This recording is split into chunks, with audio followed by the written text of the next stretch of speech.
Friends, hi. Welcome to Manitowoc Cooperative Ministry. I am Pastor Judine Duerwaechter, co-pastor with the MCM, and I'm here to bring you a daily devotion today in a free-form kind of way, continuing to talk to you about my favorite things and seeing if we can recognize maybe how they might be meaningful to one's spiritual journey. And you can see that I got my little friend with me today. Hi, Sherlock. Say hi. Sherlock is one of my favorite things, even though he is about as welcoming and loving as a thorn on a rose bush. But he's a rescue, so we do our best. He's going to join us today just because he is one of my favorite things. So friends, today I want to share with you more of my favorite things. And to start out with, I'm wearing today one of my favorite sweaters given to me by my former, she's passed away, which is why I say that, my former mother-in-law, Helga. And Helga had a fashion design business, and oh my gosh, I have been so blessed with so many beautiful things from her.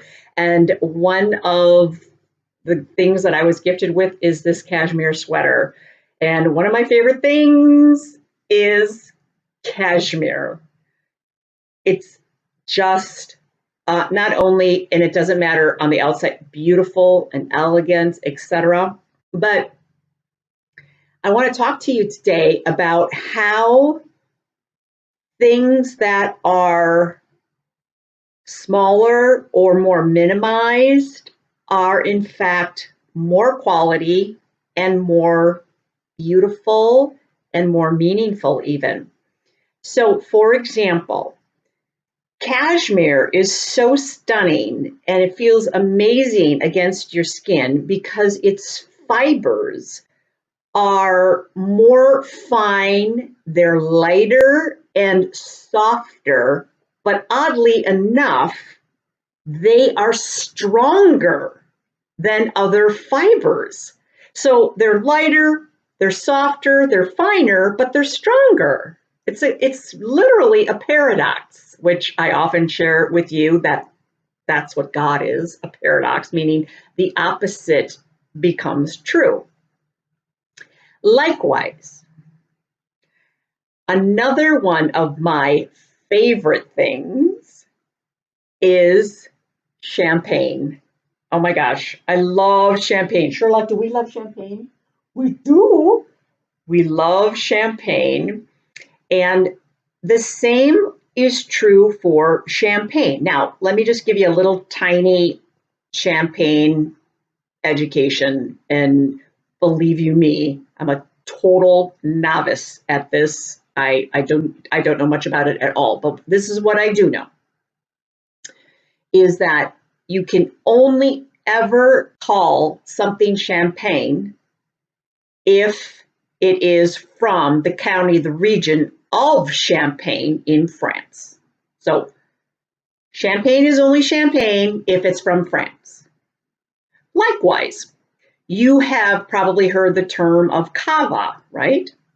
Cava is also a white wine that is bubbly, like champagne, but cava is from Spain.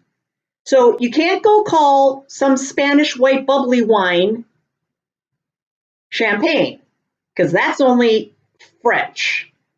And likewise, you can't go calling some French champagne cava, they'd kill you.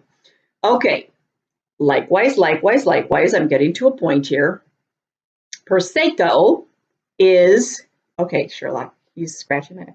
Prosecco is white sparkling wine, just like champagne is a white sparkling wine, just like cava is a white sparkling wine.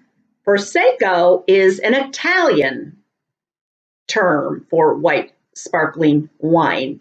And the Italians even go so far as to have a name for their red sparkling wine, and we call that Lambrusco. Now, back in the 70s and 80s, yeah, You remember Lambrusco, it wasn't all that quality, but it's really, really nice now. So my point is that out of all of these sparklings wines, an American is just called sparkling wine. We don't really have much of, fancy name for it. Out of all of these different sparkling wines, these different grapes, the French champagne has the smallest bubbles. And the smallest bubbles of any sparkling wine makes for the best sparkling wine. And that's why champagne is the best sparkling wine, because it has the smallest bubbles. So we have ourselves cashmere, one of my favorite things, that because it's finer, it's softer, it's lighter, there's a more minimal sense in it, that makes it stronger. And because French champagne has smaller bubbles, that makes for the better sparkling wine that we know as champagne. All right, where else does this play out in our spiritual journey, friends? It's simple. It plays out with Jesus. When you think about Jesus as a prophet, of course, the Messiah, as we understand, he had a ministry not of decades, not of a lifetime like we can project onto some of our prophets, current, contemporary, even the ones in ancient times, but he had a small 3-year ministry. But what was small was mighty, right? So the idea is that a small, simple act in life can change another person's life. You've heard the term, how do they say that? The small things, the little things are the big things. And that's what we're talking about today, friends. The little things, they are, in fact, the big things. So how do you affect another person's life in maybe a small way, what appears to be a small way, but affects their life more profoundly? And you really can't control that factor of how it will affect them, but you can, in fact, give. You can, in fact, give in some small way something to another human being, and to remember that the small things, they are the big things.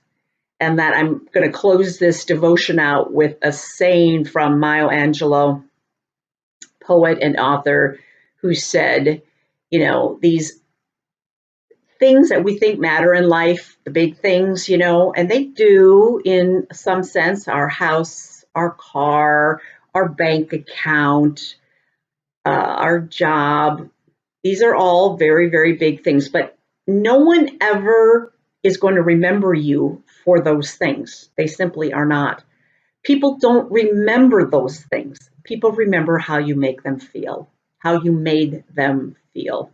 And that's my devotion for you, an invitation for you today, is to do every day something small, something so small that is so big and meaningful, perhaps for another person. You may not see the result of that, but still, give it up for something small. I hope this has been helpful. Thanks so much for listening to my little full education on some of my favorite things, and we'll see you tomorrow. Bye-bye. Remember to live to love.